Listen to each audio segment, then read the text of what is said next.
What a pleasure it is to be here this evening hosting this in conversation with Randa Abdel Fattah. It is a real honour for me to be invited here and to have this conversation. Tonight's conversation will traverse a range of issues from censorship to protest to colonisation to state violence. So I would also like to begin by acknowledging the traditional owners of the land on which we're meeting this evening, and pay my respects to the Gadigal people and to any First Nations people joining us this evening. When I was first sent a copy of Discipline a couple of months ago in preparation for this evening, I must admit to you, Randa, I hesitated to read it. Why? Because the subject felt just a little bit too close to home. I've spent much of the last 2 years thinking about the role of the media in upholding and maintaining an unjust system in Palestine. However, when I finally began to read it, I found great comfort in it, and we'll talk about that this evening. Although this is fictional and it is a novel, it speaks a truth that I'm sure many people in this room this evening know or perhaps have experienced. That to speak about Palestine in the West is to invite discipline and comes at great sacrifice. It explores the slippery wall of censorship people face both in newsrooms and in universities, and it captures the pangs of grief and survivor's guilt that many Arab Australians have experienced over the last 2 years. So let's begin. When you and I spoke, Randa, a couple of weeks ago, as I was working on an article for The Guardian about discipline, I asked you why you set the book in 2021. And I think your answer to that will provide a great foundation for the conversation this evening. So I'll put it to you again. Why is Discipline set 5 years ago? So when I started Discipline, the initial idea actually came to me in 2021, and it had a much larger ambition at that time. It was a larger ensemble cast. It was on the back of my DECRA research looking at the racialisation of Muslim youth in a post 9/11 world in Western Sydney schools in particular, and the stories that they shared with me about like the securitisation and suspicion around their identities, their bodies, and their political expression always being viewed with this prism of suspicion and being on a path to radicalisation. So I wanted to explore all those ideas, and also the question of protest and the right to protest, and the connections between colonised people here on stolen land protesting colonisation, settler colonisation and apartheid in Israel, and the weapons contracts relationships, and how what that meant for young people trying to have a voice. And then I started writing the book, and then October 2023 happened, and I was creatively paralysed. I put it aside. There were more urgent things to do. When I returned to it, I decided that it was too raw to set the story as a genocide was unfolding in real time. And I felt compelled to write a story that actually looked at the question of accountability, because so many of us, particularly those of us who have been active in the Palestine liberation movement for many years, one of the hardest things for us to reckon with is how preventable all of this is. If our voices had been listened to, if our analysis and our liberation lexicon and our demands had been respected, if we hadn't been gaslit for so long, we wouldn't be witnessing a live stream genocide in real time now. And so I wanted this question of accountability. So I decided that I would set it in the last assault on Gaza in 2021, May 2021, when we were not allowed to say things like apartheid, when we were demanding in universities that our colleagues sign BDS statements, and we were told it's too much, take it slow, step by step. And so for me, it was a kind of foreshadowing. Would we be here if people had had the courage to speak up when they had the opportunity? And it is a question that I think as Palestinians, we have the right to ask, given the loss that we are experiencing now and how preventable it was. And all it takes is what we can see now, people having the courage to name the things that they are seeing with their own 2 eyes, and to stop hiding behind the pretense that, of slogans that like two-state solution that we know, that we can see are meaningless. And so for me, it was really setting it back gave me the opportunity to really test what would it have meant if people had had the courage to speak up. There's a lot in that answer, please. There is so much in that answer that we'll unpack over the next sort of 40 minutes or so. And I love that you described it as a foreshadowing, because I think a lot of people working in newsrooms who've been frustrated over the last 2 years are not only frustrated about the coverage now, but the ways in which it's failed in the past and how that's contributed to this moment. I mentioned earlier that I felt comfort reading this book, and Aviva mentioned that one of the reviews said that the individual felt seen. When you wrote Discipline, who did you write the book for? Who is your ideal reader? My friends, people in my circles, my community. This was first and foremost about the black and brown gaze, not the white gaze. For me, it was about validating their experiences, honouring their struggles to be seen and to be heard. It was also about being true to the voices on the margins, and giving them an opportunity to see themselves in this book, and the kind of really the mundane labour in a workplace, in academia and in media newsrooms, the burden of representation, the burden of having to fight for every single word to be able to say what you can see, to be able to speak truth. Just to honour that, because so many of those conversations, as you know, Nour, are on WhatsApp groups, in DMs, privately. I can't say this at work. I can't talk about this. It's, you know, I'm very, very, like, I don't want to think about our experiences as a narrative of despair or trauma. I refuse that. I instead see these as examples of surviving. It's a constant battle to survive. And to not be defeated. And so, yeah, for me, it was about giving voice to that.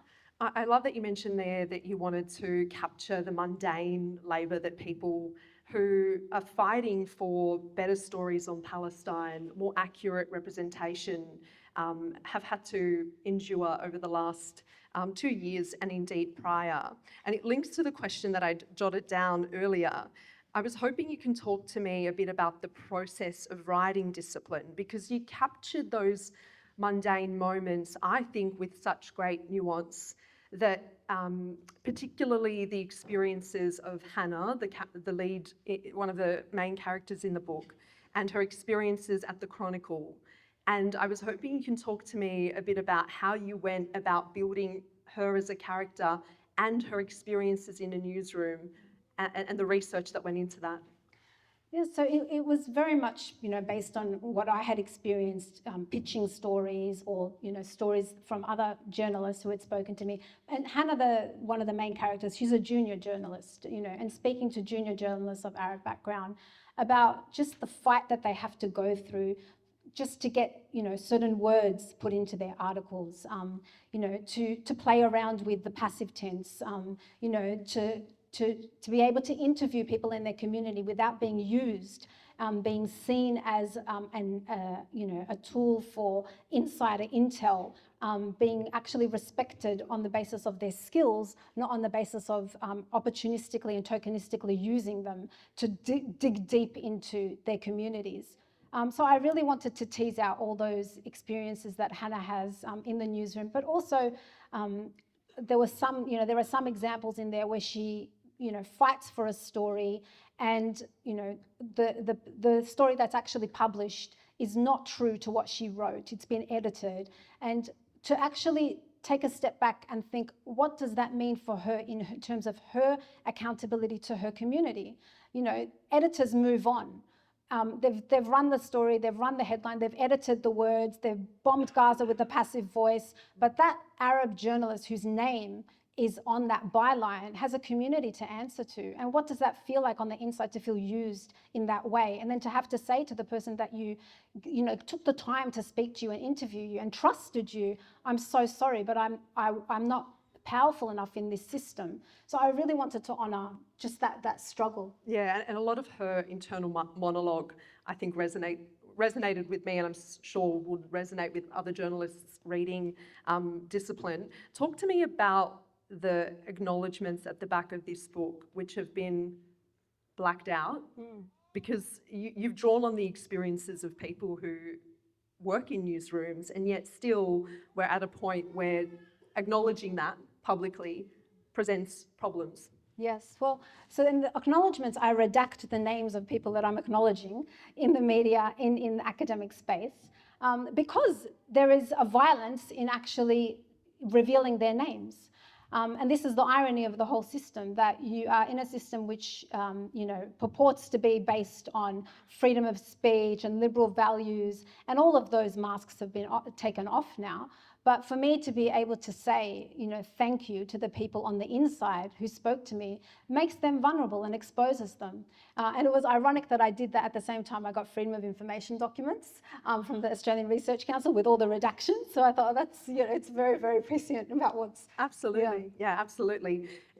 I've said it a couple of times that I saw myself in some of Hannah's experiences. I know so many of my friends, women that I know, would also see parts of themselves in Hannah. And at one point you wrote about the difficulties that she was facing, juggling being a new mum, her job, and just living whilst Gaza is under attack. And I'm going to read a little part of it because I think you've captured it so perfectly. You say that she closed her eyes and squeezed the bridge of her nose as she surrendered to self-pity. Gaza was being bombed and her plans for a 1-hour power walk were ruined. This is what her life had been reduced to, the grotesque and the banal all folded into one another so that everything was inflected with this existential meaning. She needed this walk because the oppressor thrived on her burnout, because her thighs were proof she'd eaten too many acai bowls during pregnancy. And if she couldn't stop the bombs, at least she could lose weight because she needed an exercise-induced endorphin hit because she couldn't afford therapy. She was on the verge of crying, and it was like this at some point almost every day now. I really appreciated the way that you were able to capture with both compassion and humour this discombobulating experience that so many of us have had. How did you write Discipline whilst dealing with those emotions yourself and enduring public attacks, your name's in the headline? Can you talk to me a bit about how you found that writing process? I know Aviva mentioned it earlier. We don't know how you create something like this whilst enduring those public attacks. So I was hoping you could talk a bit about your writing process. Well, look, you all know what a green screen is, that you put it on the back and you can put any image when you're filming. And for us, the green screen of our entire lives is the genocide in Gaza. It is constantly in the background of everything we do, from the banal to the sacred, in every moment. And it's about honouring the fact that we are constantly expected and have to show up for our families, for our friends, for our colleagues, get through the chores, watch a bit of TV. And at the same time, our kin, our friends are being butchered and massacred on our phones. So this is the reality that I wanted to also explore in this book, and particularly from the point of view of a young mother. To me, I just drew on my own experiences. My first child, 2005, I was giving birth during the Cronulla riots. My second child was Gaza, the Operation Cast Lead. My third child was 2014, the other assault on Gaza. And then Hannah, 2016. This is who we are as Palestinians. Israel's assaults and violence are ongoing and daily. And if you are conscious of the fact that you are part of a Palestinian, global community, you don't switch off only, during the hot violence. You are there for the cold violence when the headlines are switched off. You are there every single day. And so it's about trying to dig deep to still show up and be the best version of yourself. But of course, it's so hard. But at the same time, we're not martyrs, we're not superhuman. But as so many people have said, we're not doing this for Palestinians. We're doing this for our own conscience so that we can look at ourselves in the mirror. We're doing this because this is what's demanded of you as a human being. What kind of mother is Hannah going to be if she switches off? What kind of person are you going to be in work if you're writing articles and giving lectures about colonization and doing acknowledgements of country, but you can't even sign a damn statement of solidarity about genocide? So this is why I wrote the book, to ask people, who are you in the face of this violence and evil? And we will speak.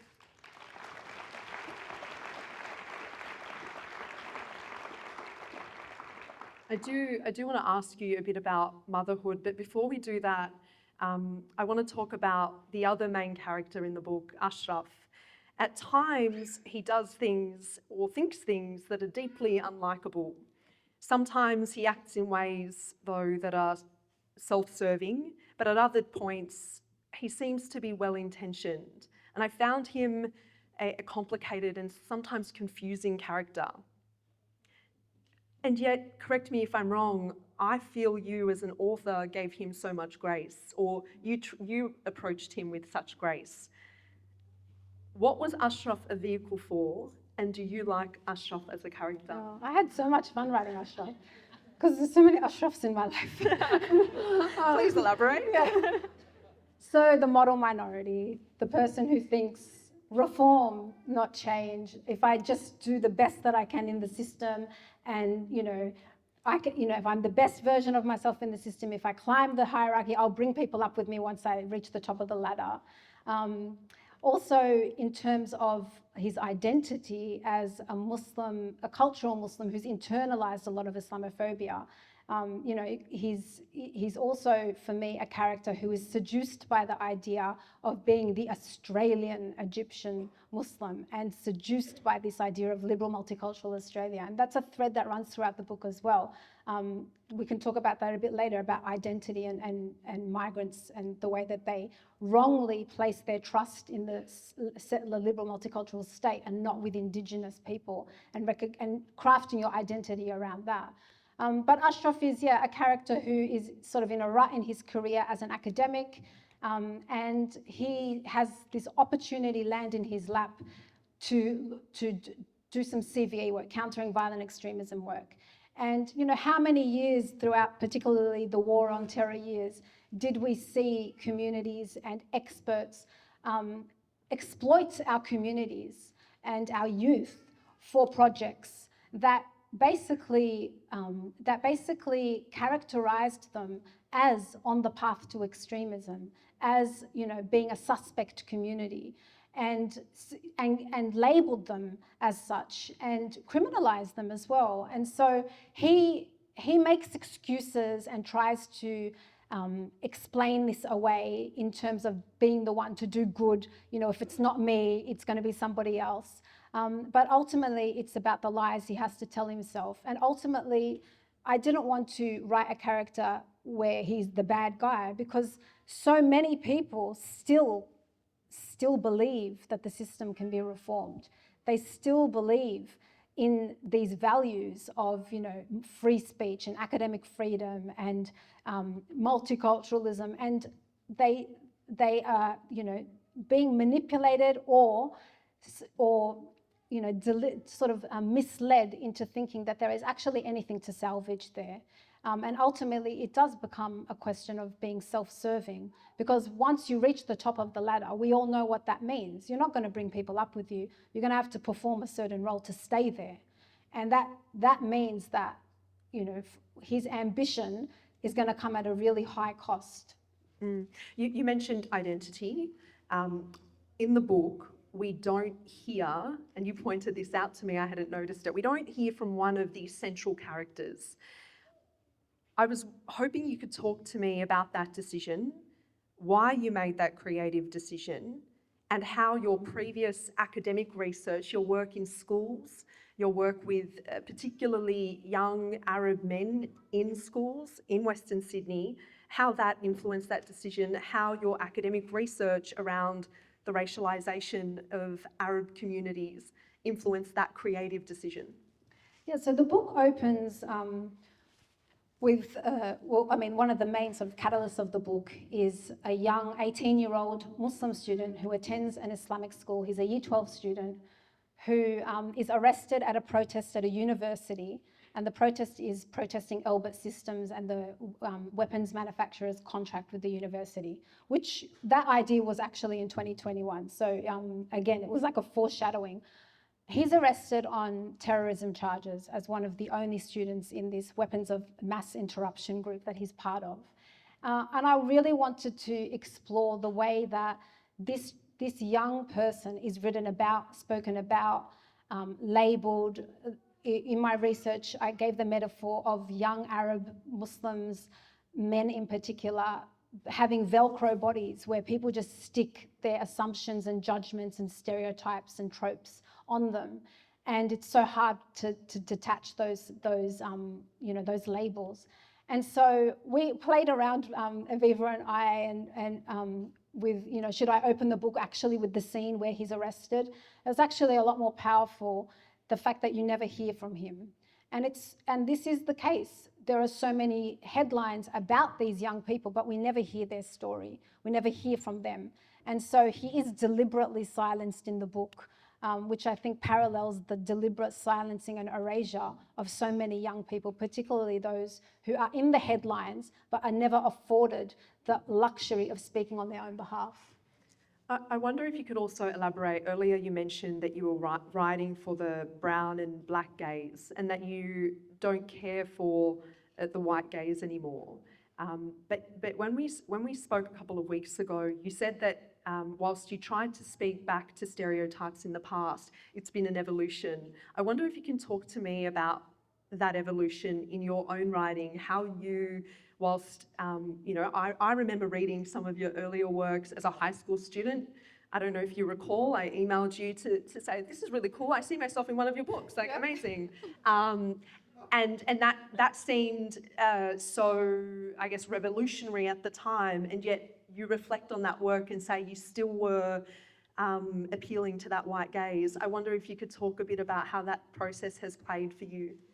Yeah, well, the first book that I wrote, Does My Head Look Big in This, I wrote the first draft when I was 16. So it was around, in the late 90s. I was in high school.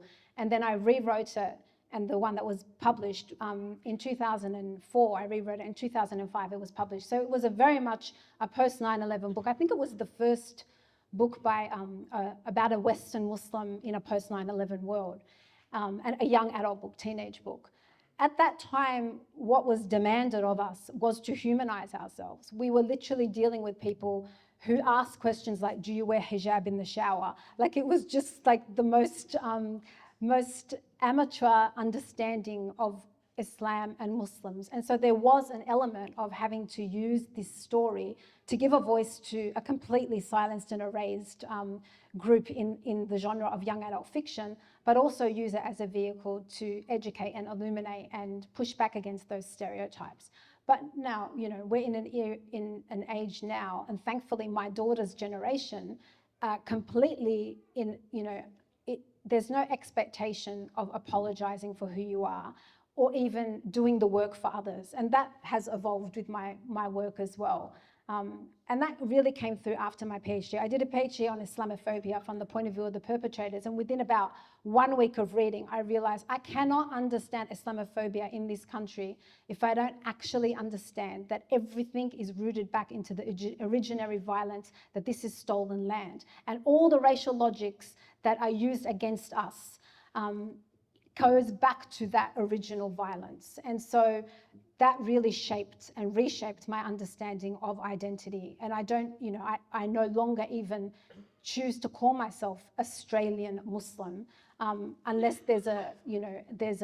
unless I can unless I need to do that, for a passport or something. But I don't see myself in that way. I don't want to belong to a state that is soaked in blood, and as we have seen recently, has no intention of reckoning with its ongoing genocide against Indigenous people here. And so, the book is really, especially through the subplot of the Islamic school, teases out these questions of, what does it mean to be an Australian Muslim or an Australian Arab?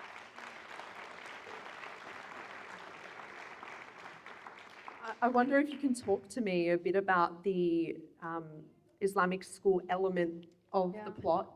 You mentioned that you have a long-standing understanding of Islamic schools because of your own mother. Can you elaborate a little bit on that for us? Why you incorporated this particular element in the plot? Yeah, like it's a micro world and it's a lot of fun. Like I've only scratched the surface. I want to write another book about it. But I attended actually Australia's very first Islamic school in Australia. My kids attend one. So many of my family members work there, and the school at which the boy who was arrested is an Islamic school. And Hannah has to visit this school to mine for information because the newspaper that she works for wants to really hone in on this radicalization plot. Was the school neglectful in picking up the warning signs? Was he on a path to radicalization? What kind of essays was he writing? Again, I stepped back into my own world and being in that community, but also my research. I remember visiting my kids' school a few years ago, and there's all these little kids in hijabs, and they're singing "Give Me a Home Among the Gum Trees," and like it's just the juxtaposition of this like very kind of aesthetic of what an Australian identity is, with this sea of children of migrants and black and brown faces and accents. It's jarring, and you know why it's happening, because I have an understanding from the administration side. Islamic schools are under a lot of pressure to toe the line, to be apolitical, because they are under so much scrutiny. And so I tease that out with the characters. Staying on that, particularly the youth element and the exploration around racialization of Arab youth. You spoke earlier about parenting and mothering during this time, and I know that there are mothers in the crowd this evening who I think will find parts of Hannah's experiences reflective of their own. I wonder if you could talk to me about how you talk to your children about displacement, about the Nakba, about the genocide, and how you do that whilst also acknowledging that we exist in a city, in a space where their identities are under scrutiny, because we know that Nabil, one of the characters in the book, experiences the most extreme form of that racialization, and how you go about informing them and ensuring that you have these conversations with them whilst also acknowledging that there are risks in our city. I mean, you always have to do it in a way that's age appropriate. Like with my two eldest, 19 and 17, you can have more frank conversations, and they pick it up themselves. I mean, social media is the first educator really now. For me, with my younger children, 11 and almost 9, I spend so much time invested in them understanding they're on stolen land, because for me it's so critical that they understand their responsibilities here. And I also feel, when I understood my positionality in this country, it gave me the biggest sense of relief, because I no longer had to strive to belong to a community that didn't want me anyway.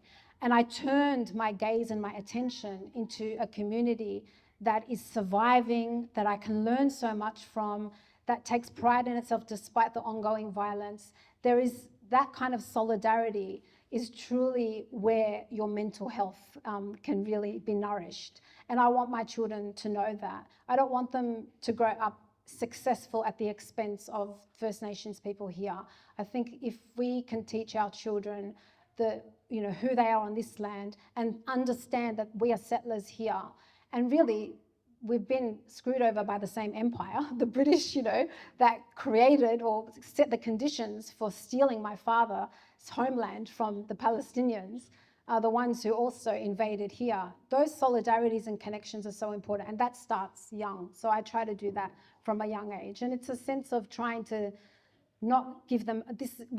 When you speak to Indigenous people, you don't find communities of despair. You always find communities of resilience and strength. And Dr. Samah Jibber, who is an amazing Palestinian psychiatrist who was here last month, she talks about vicarious trauma, but then she also says there's vicarious resilience. And that really hit home for me, that if we focus on the ways communities survive and thrive, then we're giving the best medicine for our children to survive this colony. Mm.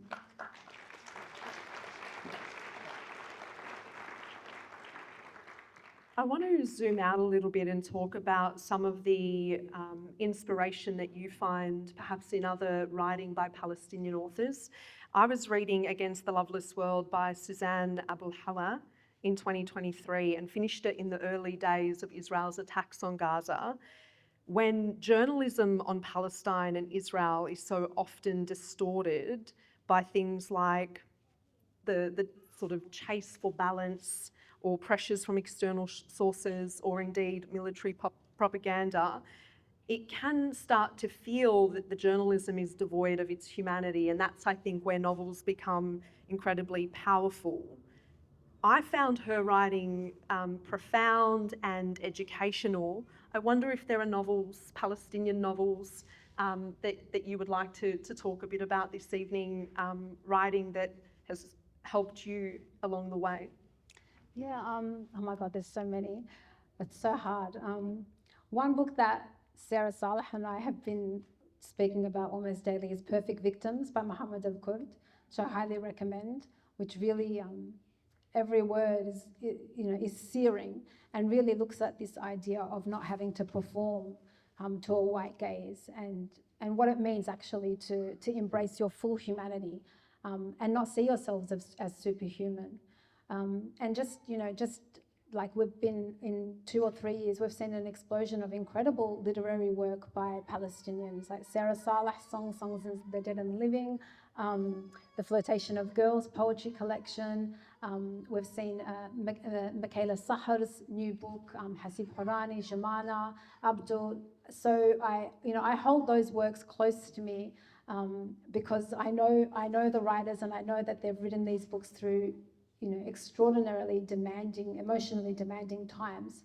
And so, yeah, they've been very inspiring. And you do nod to Hamad and Nour Haydar experiences in the book, which I thought, for me, I found particularly powerful, the way that you referenced historical events, places, people in a subtle way, but in a way that I think gave the book such rigour.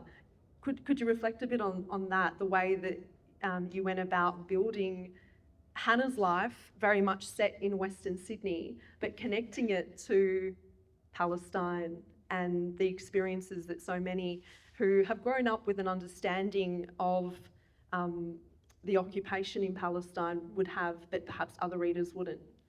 Yeah, so because it's set in May 2021 at the time of the Sheikh Jarrah, the so-called evictions and protests, there were, so much was happening on social media at that time. There was also the Unity Intifada, and so much of the policing and management of our voices and interning of our voices happens, in not just in academia and the media, but in most workplaces. It happens because of our social media output. You wrote this tweet, it offended this anonymous person. You shared this document, and that means that you're not objective or neutral. And particularly when you're a journalist, these are sort of the weapons that are used against you, these words, to silence you and to disable you from being able to share material from credible human rights organizations, from witnesses on the ground, because let's face it, it's not because of so-called objectivity or neutrality, it's because it's a Palestinian perspective and a Palestinian reality. And so Hannah does share a few things, from what's happening in Sheikh Jarrah, and is, disciplined over that and spoken to about that, as it revealing her not being objective or neutral. And of course, you see the double standards with other journalists who speak at certain events and nothing happens to them. Discipline was a book that almost never existed because of the attacks that were directed towards yourself and your publisher. I wonder how that affected the creative writing process, whether it was stifling or whether it gave you more impetus to push ahead with the book. So Discipline, it's a literary work, it's a work of fiction, but it's also a revenge plot because it's the way that you can circumvent the processes that are designed to, silence you and police you. And so I thought, okay, well, I'm not going to be silent, but you can't take away my right to explore this through a work of fiction. And if anybody happens to think that they, uncannily resemblance between them and the villains in the book, well, I would, ask them, what makes you think that this asshole is like you? It could be at somebody else. Maybe you're just a bit too sensitive. So, it was a book that actually was like cathartic. It was therapy because if there's anything that we can do, especially about universities, the last weapon we have is ridicule, because they are a bunch of ridiculous people. People who literally send you emails about, consulting the well-being team or speaking to somebody, for your mental health, whilst announcing that your job won't exist in a month, or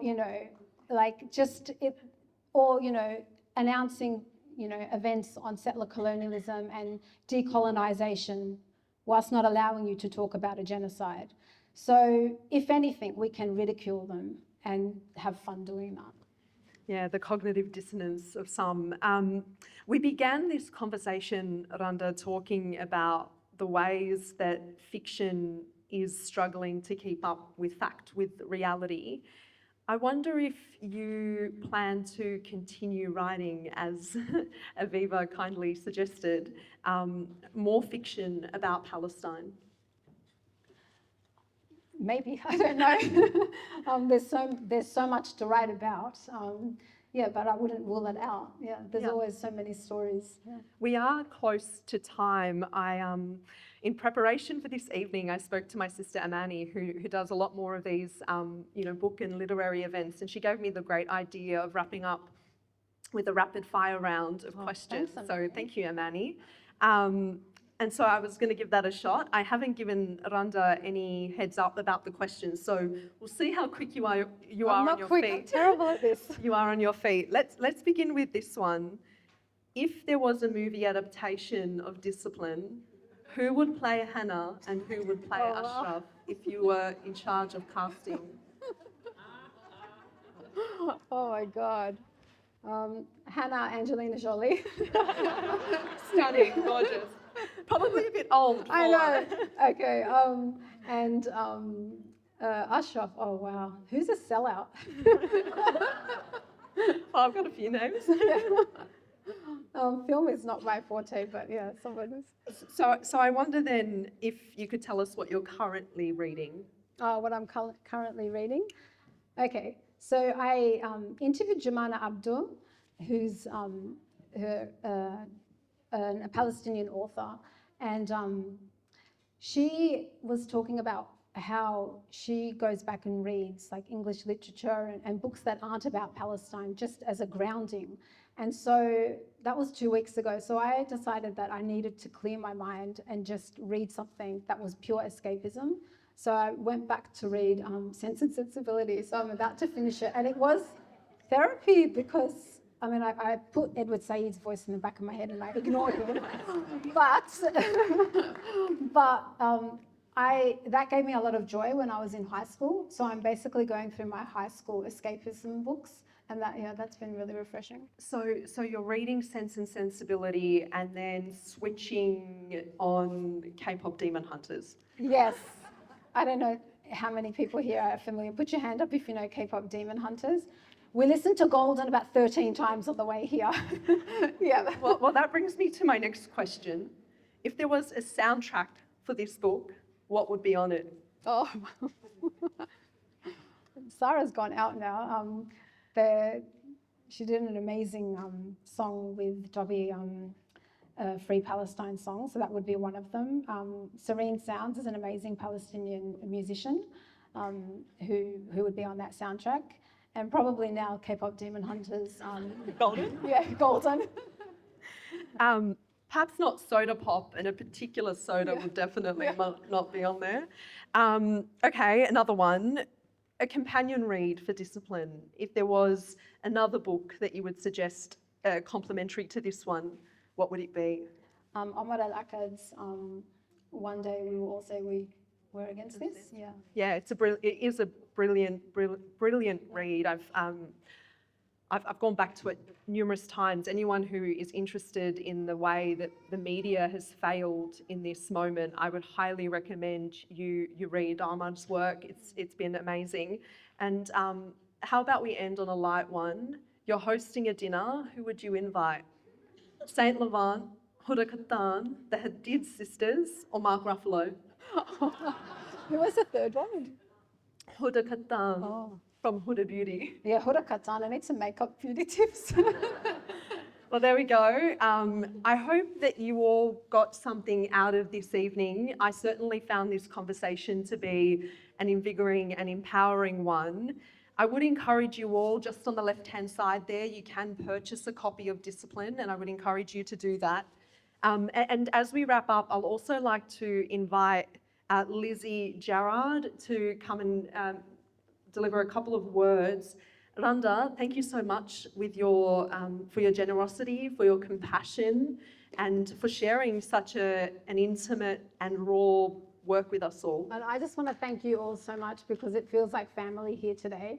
And I want to thank Aviva and UQP, who have just been the most incredible publishers through this incredibly difficult time. And you know, this book would not be possible without Aviva in particular believing in this book and being behind it, and the team have been extraordinary, and those writers who stood by me in solidarity are the reason why this book was published. So solidarity works and community works, and here is the best defense we have against all the ugliness in the world. So, and thank you so much for this.